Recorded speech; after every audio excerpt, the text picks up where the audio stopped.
Ang saya-saya sa unang hirit, unang hirit, unang hirit.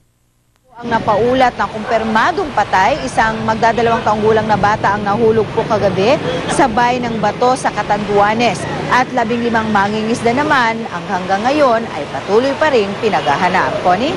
Maraming salamat, Marisol Abduraman.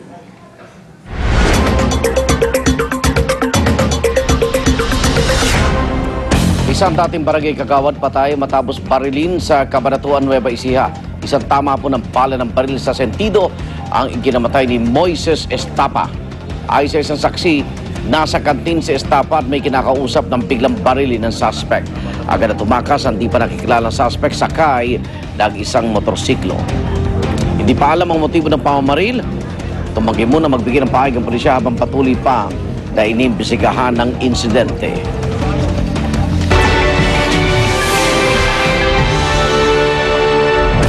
Mga militanteng estudyante nakagirian ng mga pulis sa Chile. Binomba ng mga anti-riot police ng water cannon ang mga estudyante. Patuloy pa rin ipinapaglalaban ng mga estudyante ang reforma sa educational system sa Chile. Libreng edukasyon at mas mataas na budget ang sigaw nila. Sa kabilang banda, may ilang estudyante namang nagpalista sa isang special program ng gobyerno para sa mga nais magpatuloy sa kanilang pag-aaral hanggang matapos ang school year.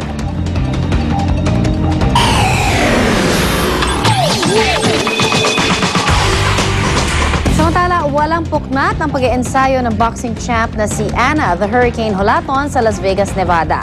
Malaking tulong daw ang pagsasanay ni Holaton sa University of Las Vegas dahil hindi nagkakalayo ang klima doon at sa Mexico kung saan nakatakda ang kanyang laban kontra kay Jessica Villafranca.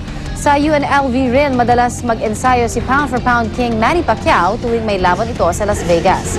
Nakatakdang depensahan ni Holaton ang kanyang World Boxing Female Super Bantamweight title laban kay Villafranca.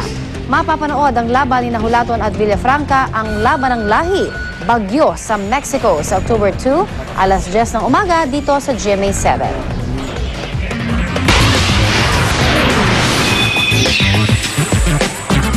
Mariah Carey balik na sa music scene matapos ang mahaba-haba niyang break para alagaan ang kanyang twins na sina Moroccan Scott at Monroe. Nakatakdang gumawa ng bagong album si Mariah kasamang singer-producer na si Jermaine Dupri. Excited na raw ang dalawa sa bagong project nila, ngunit hindi pa nasabi kung kailan nila ito i-release. And that caps our morning chikahan. Ingat po mga kapuso. Ako po si Luandy, your morning kachika. Connie?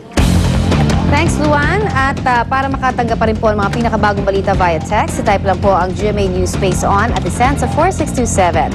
At yan ang mga unang balita sa umagang ito. Mula sa tahanan ng katotohanan, ako po si Connie Season. Kung may balita i-report sa GMA News, i-text ang scoop space, message space ang inyong pangalan at address at ipadala po yan sa 4627. Makaigan, ako naman Arnold Clavio. Ito ang unang balita.